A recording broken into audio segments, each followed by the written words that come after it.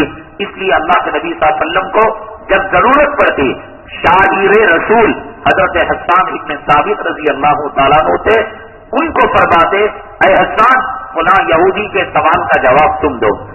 اور آپ منبر سے نیچے اتر جاتے، حضرت حسان کو منبر پر بٹھا دے، فرماتے اے حسان تم جو ہے نعت پڑھو، اے حسان تم جو ہے فلاں دشمنوں کے خلاف شعر و شاعری کرو.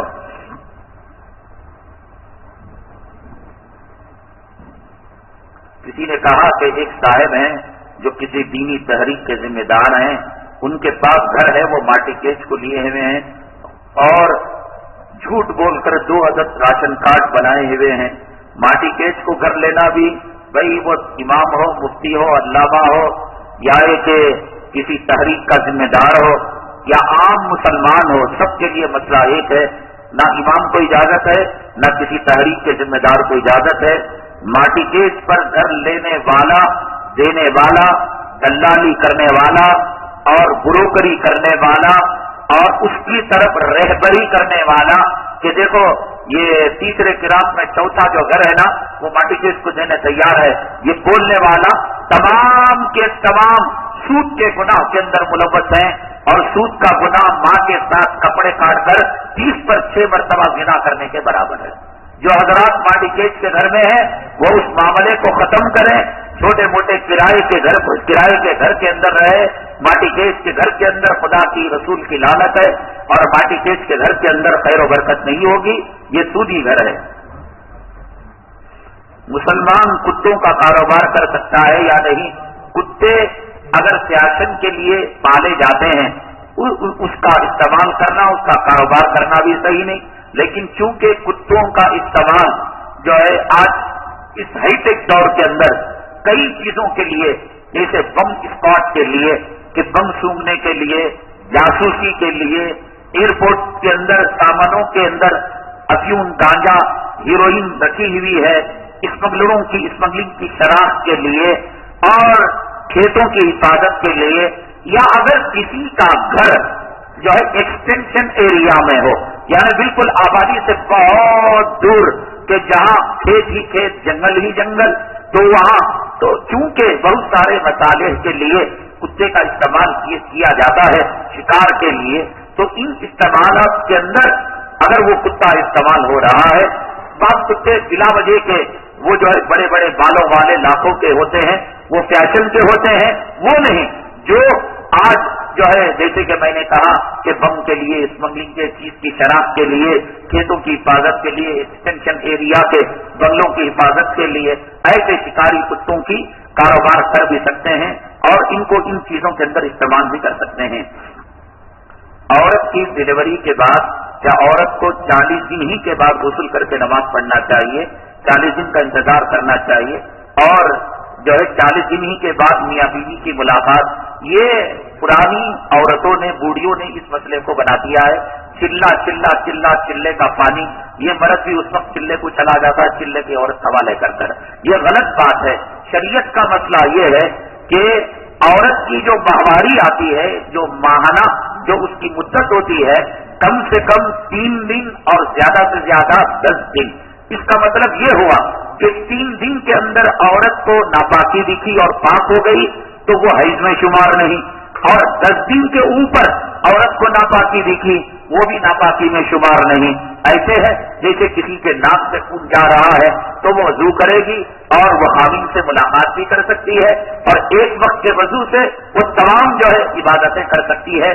اور یعنی ماہانہ والے معاملے میں 3 اور 10 کی اس کی حد ہے، اور ڈلیوری والے معاملے کے اندر کم سے کم 10 دن اور زیادہ سے زیادہ 40 دن. یعنی مطلب یہ کہ 10 دن کے اوپر 12 دن کو بھی کوئی عورت پاک ہو سکتی ہے، 15 دن کو بھی کوئی عورت پاک ہو سکتی ہے.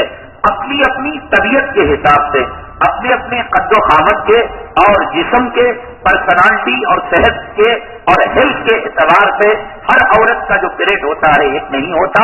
تو 10 دن سے 40 دن کے درمیان ہو سکتا ہے کسی کو 30 دن لگے، ہو سکتا ہے 35 دن لگے، ہو سکتا ہے کسی کو 20. بہرحال جب پاک ہو، ایک نماز کا وقت گزرنے کا اندازہ لگے، وہ عورت غسل کرے اور وہیں سے اپنی نماز شروع کر دے. جن عورتوں نے پرانے خیالات کے حساب سے 40 دن کا انتظار کیا اور وہاں سے انہوں نے نماز شروع کری اور ان کو یاد ہے کہ وہ 21ویں دن پاک ہو گئی تھی، نماز کے لائق ہو گئی تھی، اب وہ ان دنوں کی نماز کی قضا کرے. اور جب عورت پاک ہو جائے، نماز پڑھنا شروع کرے تو میاں بیوی کے تعلقات قائم کیے جا سکتے ہیں. قربانی کا جانور گم ہو گیا، اس لیے دوسرا خریدا، پھر وہ پہلا بھی مل گیا. اگر امیر آدمی ہو ایسا اتفاق، ایک ہی جانور کی قربانی اس پر واجب ہے، اور اگر غریب کو ایسا اتفاق ہو تو دونوں جانوروں کی قربانی اس پر واجب ہوگی. بہشتی زیور کے اندر یہ مسئلہ لکھا گیا ہے، مسئلہ سمجھائیے غریب کو ایسا کیوں. ابھی کسی غیر مخلد نے رمضان المبارک کے پہلے بھی اس قسم کا یتیم میں بھیج کر مذاق اڑانا چاہا شریعت کا اور بہشتی زیور کا اور فقہ حنفی کا. ہونا کیا چاہیے تھا، عقل کیا کہتی ہے؟ یہ سب عقل کے پیدل ہیں، عقل کے دشمن ہیں اور شریعت کو عقل کے تابع کرنا چاہتے ہیں. ہم کہتے ہیں شریعت کو قرآن سے سمجھو، شریعت کو حدیث سے سمجھو، شریعت کو فقہا سے سمجھو، شریعت کو اولیاء سے سمجھو، اور اگر شریعت کو اپنی عقل سے سمجھو گے ایک دن وہ آئے گا کہ تم انگریز کی تابع داری میں غلامی کے اندر تم جو اپنی نماز پڑھا کرو گے. سمجھ گئے؟ یہاں اصل میں دھوکہ یہ دینا چاہتے ہیں. ایک آدمی امیر ہے، ایک آدمی غریب ہے. امیر آدمی نے قربانی کا جانور خرید، دونوں نے قربانی کا جانور خریدا، دونوں کا، امیر کا بھی جانور گم ہو گیا، غریب کا بھی بکرا گم ہو گیا، اس کا بھی بکرا اس کا بھی بکرا. پھر دونوں کے بکرے مل گئے، امیر کا بکرا بھی مل گیا، غریب کا بکرا بھی مل گیا. اب ہونا کیا چاہیے تھا؟ امیر کے پاس کیپیسٹی ہے، امیر کے پاس مال ہے، دولت ہے، تو کہا جائے امیر صاحب جب قربانی کی نیت سے دونوں بکرے تمہیں خریدے تو ایک کام کرو، دونوں دے ڈالو. اب غریب بھائی تم ایک کام کرو، یہ بکرا بیچ کو تمہارا پیسے واپس لے لو، یہ کچھ بکرا تمہارے پر فرض ہے. لیکن فقہا نے کہا غریب پر دونوں بکروں کی قربانی واجب ہے اور امیر پر ایک بکرے کی قربانی. وہ کیوں؟ وہ اس لیے کہ امیر پر جو قربانی واجب ہے بکروں کی خریداری کی وجہ سے نہیں، وہ صاحب استطاعت ہونے کی وجہ سے، یعنی کیپیسٹی کی وجہ سے.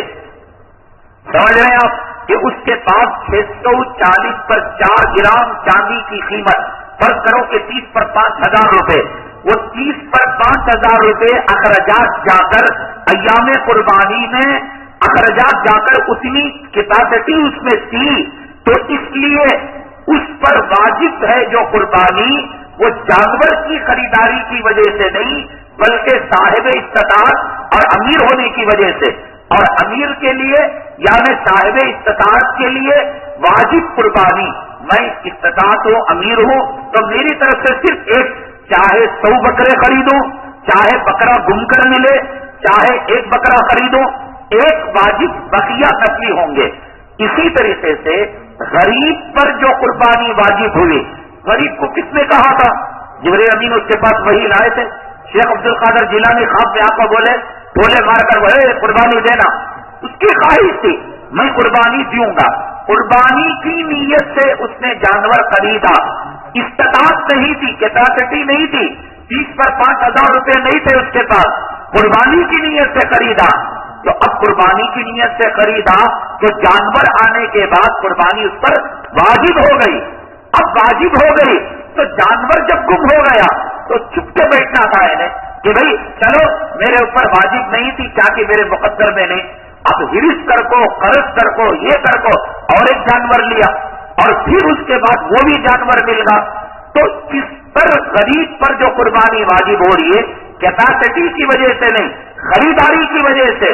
تو بولتا تھا غریب اور تو خرید کر بتا رہا ہے، شریعت بولتی ہے تو اسے دے کر ہی چکنا.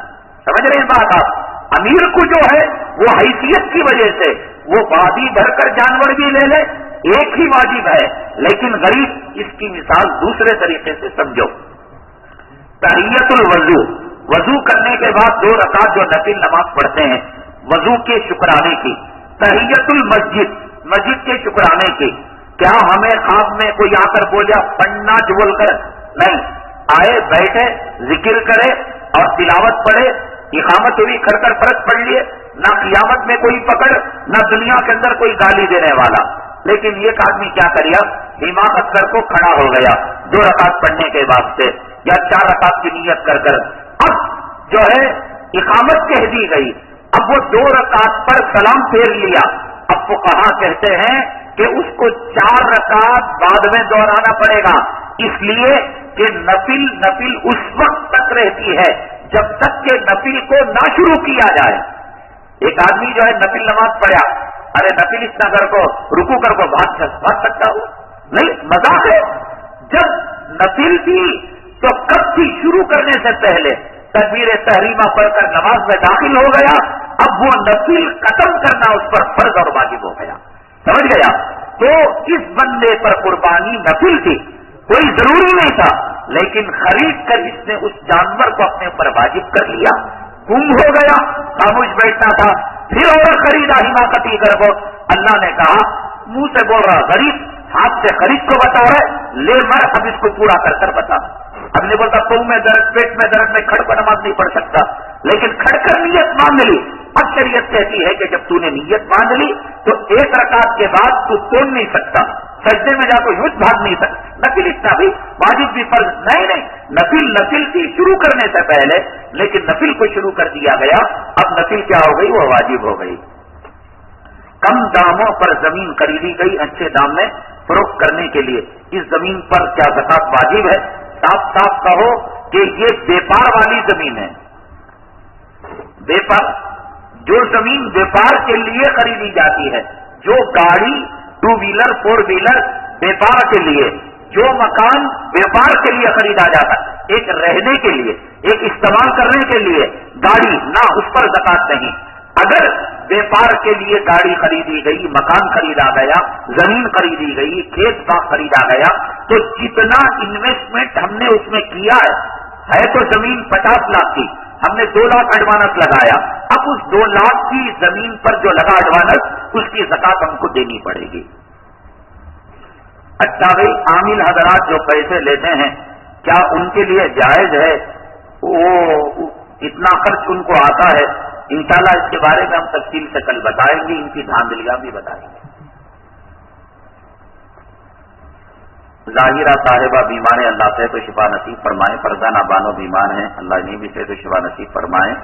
دیکھیے, قرآن شریف کی بعض آیتوں سے بعض بڑی بڑی بیماریوں کا علاج یقین کے ساتھ اگر ان آیتوں کو پڑھا جائے, شوگر ہے, بی پی ہے, کسی کو بخار ہے, ارجنٹ ڈاکٹر کے پاس نہیں گئے یا ڈاکٹر کے پاس گئے, دواؤں پر یہ آیتیں, سب کی چھوٹی سی کتاب ہے, بڑی بہترین کتاب, اس کتاب کو گھر میں رکھیے گا. ڈاکٹر سے بخار کی دوا لے کر بھی آئے تو اس کتاب کے اندر دیکھیے کہ بخار کی آیت کون سی لکھی گئی, وہ آیت پڑھ کر اس دوا پر دم کرے, دوا بھی دعا بھی انشاءاللہ جلد شفا ہوگی. آیت الہیہ چھوٹی سی کتاب ہے, اس کو حاصل کرتے ہوئے جائے. فاروق صاحب ہارٹ کا آپریشن ہونے والا, اللہ تعالیٰ سے تو شفا نصیب فرمائے. مودی مسجد کے اندر جو گھر جنت کیسے بنائیں, ایک CD کے اندر 11 بیانات ہیں اور اس کے ساتھ 9 منٹ کا مدرسہ مفت میں ہے. آپ جو ہے اس کو حاصل کریں. اس کے اندر یہ بتایا گیا ہے کہ گھریلو زندگی کیسے گزاریں, میاں بیوی میں الفت محبت کیسے پیدا ہو. الحمدللہ رب العالمین والصلاة والسلام علی سید المرسلین وعلی آلہ وصحبہ اجمعین. اللہم انفعنا بما علمتنا وعلمنا ما ينفعنا وزدنا علما. سبحان ربک رب العزة عما یصفون وسلام علی المرسلین والحمدللہ رب العالمین.